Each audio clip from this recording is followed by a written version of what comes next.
A girl was training on the balance beam, completely unaware that the ceiling fan overhead had come loose, so loose, in fact, that a screw had already fallen to the floor. Right at that moment, her feet were practically dancing right next to the rogue screw. Miraculously, no matter how she leaped and twirled, she never stepped on it. She even nailed a flawless gymnastics routine. When her boyfriend Peter showered her with praise, Lisa lit up with joy, totally oblivious to the danger creeping closer. Thankfully, a teammate handed her a towel just in time, sparing her from harm and essentially saving her life. With that close call behind her, Lisa headed over to practice on the uneven bars. The equipment was a bit wobbly, but it didn't faze her one bit. She still nailed her performance. Meanwhile, back at the balance beam, another teammate had stepped up to train. Unlike Lisa, though, the second girl barely started her routine before she stepped right on that loose screw. The impact knocked over a nearby container of desiccant, which burst open and sent a cloud of dust billowing through the air. Lisa, who'd been focused on her uneven bars routine, suddenly lost her vision in the thick, choking haze and tragically lost her life. Later, Jack stopped by the gym to offer his condolences to Peter.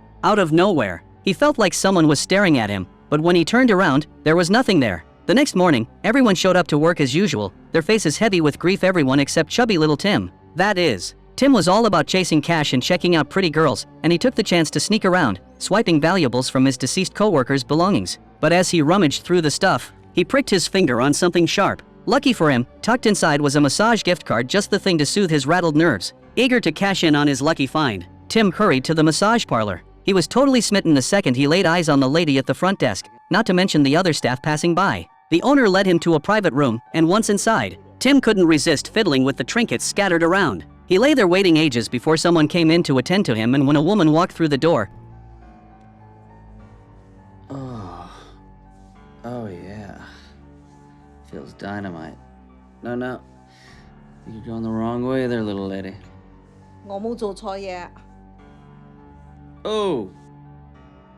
he was totally stunned. But he stopped resisting almost immediately, because the woman's massage skills were out of this world. After she finished with the bone setting, she planned to give him an acupuncture session. Tim hesitated, worried about catching some kind of infection. So the woman grabbed a bottle of alcohol and sterilized the needles right in front of him. In the blink of an eye, Tim was covered in needles, looking like a human porcupine. Just then, his phone rang. He asked the woman to answer it for him, but instead, she set the phone aside on a nearby counter, told him to rest up, and stepped out of the room. A split second later, a clump of hot, unextinguished incense ash fell onto a towel nearby. Within seconds, the towel burst into flames. Tim smelled the smoke and panicked, screaming for help, but the room's soundproofing was too good, no one heard a peep. In his frenzy, the portly guy tripped and fell off the massage table, knocking over an open bottle of alcohol in the process. The liquid spilled all over the floor and soaked his clothes. But wait, Tim was still alive. He hadn't escaped the danger yet, though. His phone, which was still sitting on the counter, rang again. Before Tim could even react, the vibration jostled a candle right off the counter. It landed square in the puddle of spilled alcohol, and the room erupted in flames in an instant. By some miracle, Tim had scrambled to the doorway and wasn't caught in the fire. But then, the next second,